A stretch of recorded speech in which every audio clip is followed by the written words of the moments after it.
Hey everyone, how's it going? My name is Matt Jarbo. This is the aftermath for Missing Link. Now, I will admit, I'm about a week late on this. I totally forgot that it came out until after I did the Hellboy aftermath, and someone's like, oh, do Missing Link. And I'm like, okay, well, I'll wait another week and we'll wait to see how the movie fared on its second weekend because it didn't do very good on its first weekend. And it doesn't look like it's going to do any better on its second weekend. But if you don't know what this movie is, this is the new film from Laika, obviously starring Hugh Jackman and Zach Galifianakis. The whole story here about Mr. Link. I don't know why I grabbed the French poster, but I did. But here is the synopsis. It says, this April, meet Mr. Link, 8 feet tall, 630 pounds, and covered in fur, but don't let his appearance fool you. He is funny, sweet, and adorably literal, making him the world's most lovable legend at the heart of Missing Link, the globe-trotting family adventure from Laika. Tired of living in a solitary life in the Pacific Northwest, Mr. Link recruits fearless explorer Sir Lionel Frost to guide him on a journey to find his long-lost relatives in the fabled valley of Shangri-La. Along with adventurer Adalina Fortnite, the fearless trio of explorers encounters more than their fair share of peril as they travel to the far reaches of the world to help their new friend. Through it all, the three learn that sometimes you can find family in the places you least expect. And I don't know about you, but that really does come across like the type of movie that would do well with families. It's cute. It looks cute. It's Laika, for crying out loud, which is one of the reasons why I'm kind of surprised that here, looking at the box office numbers, shows us that The Curse of La Llorona was number 1, Shazam was number 2, Breakthrough was number 3, Captain Marvel number 4, up 2 weeks from last week, by the way, and Missing Link is all the way down here at number 8, but it did actually raise one place because it was number 9 last week, and its second week is number 8. So take that for what you will in regards to the success of Missing Link. That's actually not very good. But even looking here at the box office mojo numbers for it, what we get is not a pretty picture because total domestic bring home thus far is $12 million with no production budget available. Its worldwide gross is also not available, but even that's not looking like it's very good. I've seen very small numbers on the box office for the for worldwide. So this movie right now is really not pulling in any kind of traction, any kind of numbers. And the fact that the production budget's not there and the foreign domestics aren't there, or the foreign totals aren't there, is a little bit peculiar to me, considering this is Laika, and Laika's well known, they're well liked. You figure after the success of Bumblebee that they would have tried really pushing it from the production studio co-owned by the guy who directed Bumblebee, although not from the same director, obviously. But the rumored production budget of this film is about $60 million, which is on par with what Laika usually brings in, or what their films usually cost them, is about $60 million a pop.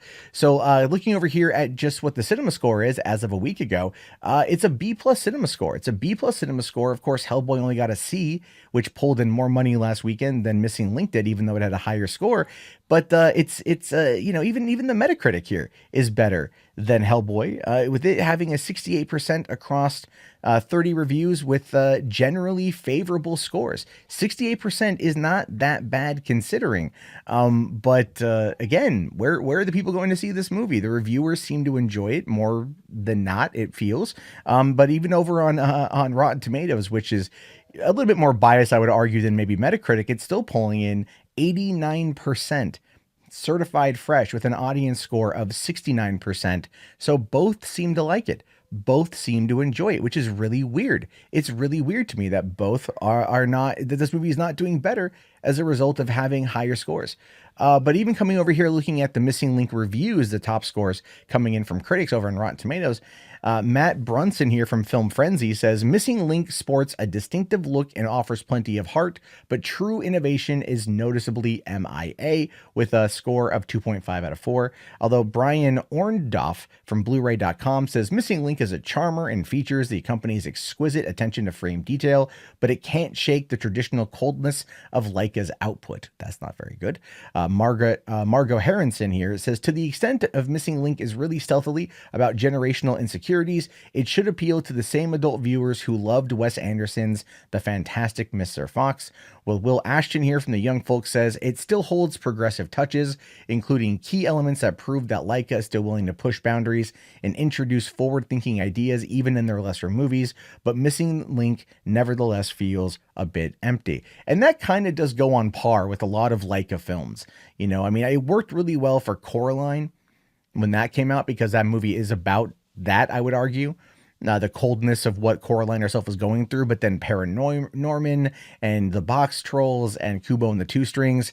It's very dark in regards to that. It's well loved, it's well received in certain areas, but ultimately, just not so much as a financial success. Not recently, at least. But coming over here to Missing Link reviews from the fans, from the audience here.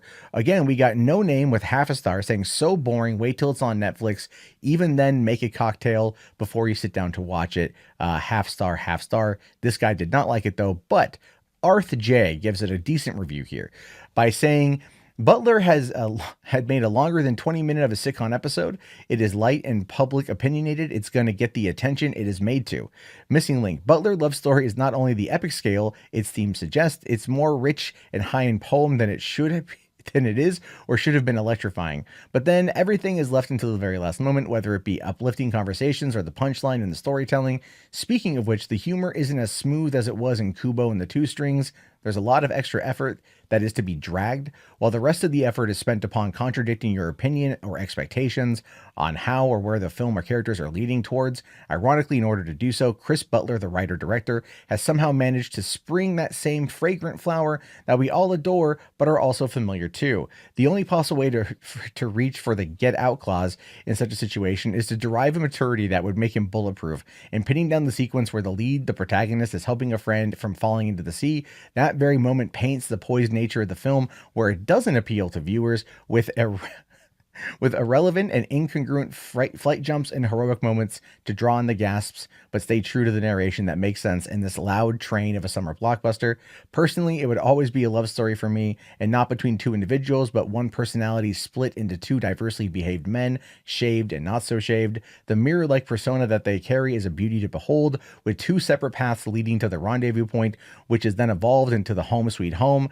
It is the missing link that they solve through the shuffling of the priorities. It starts off the tale of one and negotiates us into the we type of allegory. Okay, so that was a bit longer than I anticipated there. Thanks, Arth J, for that poetic prose, the attempt at really trying to smug up our review a little bit, in my opinion, but at least he gave it 3 out of 5. So he liked it. But then the question then really becomes here, where does it stand financially in regards to other Laika films? Well, coming over here to Box Office Mojo for the franchise page, or for the brand page, we can see here that right now Missing Link is very much on the bottom of this. Now, I didn't know that they did Tim Burton's Corpse Bride. So we're going to forego that here for a second. I want to look at the original movies that they've done for themselves. Coraline with a gross of 75 million US, Paranorman 56 million, The Box Trolls 50 million, Kubo and the Two Strings 48 million, and Missing Link 12 million. And this is a little bit weird to me because Coraline and Paranorman, The Box Trolls, and Kubo, if I recall correctly, all opened in around the fall. Actually, no, sorry. Coraline was a February release, but Paranorman was August. And then, of course, we had August and also September. So around the latter half of the year for those other films, Coraline was a February one. But I feel like that the studio does better in regards to opening in the end of the year versus the beginning of the year. Coraline, though, was its own thing. It had Neil Gaiman as a name attached to it, so a lot of fans went out to go see it, and it was an excellently made film. Kubo and the Two Strings was great.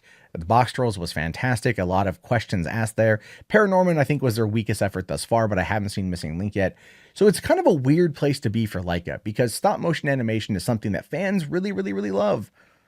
Fans really love stop motion. They love that type of aesthetic, but it's so time consuming.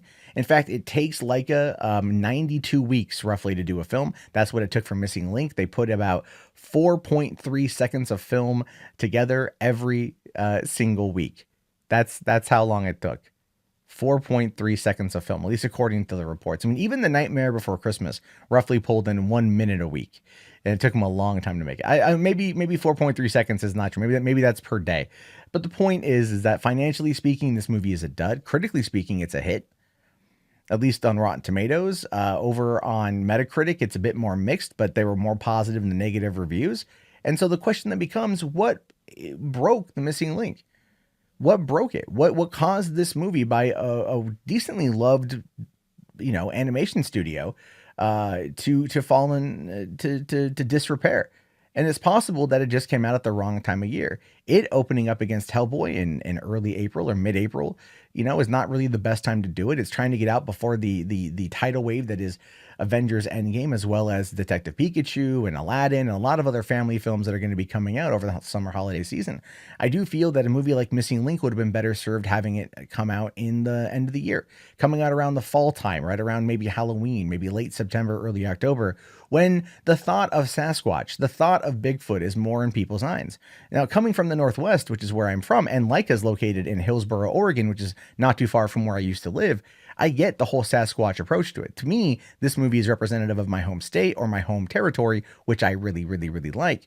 But Bigfoot's going to play to some people. It would have been better served around the time when we're thinking about the cryptozoologists and we're thinking about these crazier things, which comes out around the end of the year. So when I look at the release date for this movie, I think ultimately that's the biggest problem. The trailers were okay, not super interesting, but the critics seem to really like it and the fans seem to really like it too, at least for the most part. So this is just another movie that will either make itself or break itself on home video. But at the rate that Laika is currently kind of going through this drop in financial returns from these movies, is not very good, and it could start spelling the end for them, which might be one of the reasons why Travis Knight, its co-owner, whose father also is the other co-owner, who also was the guy who founded Nike, might be taking on these larger jobs like Bumblebee in this new movie he's doing as a way to keep the lights on over there at his studio that he clearly loves so very much. But that's just my own speculation for the aftermath of this one. But as we can see, it's clearly a bomb. It's clearly a failure, and that's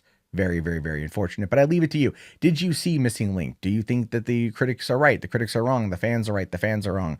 I want to hear your thoughts, your opinions. Write them down below. I will talk to you guys later. Have yourself a great day. Thank you so much for watching, and peace out.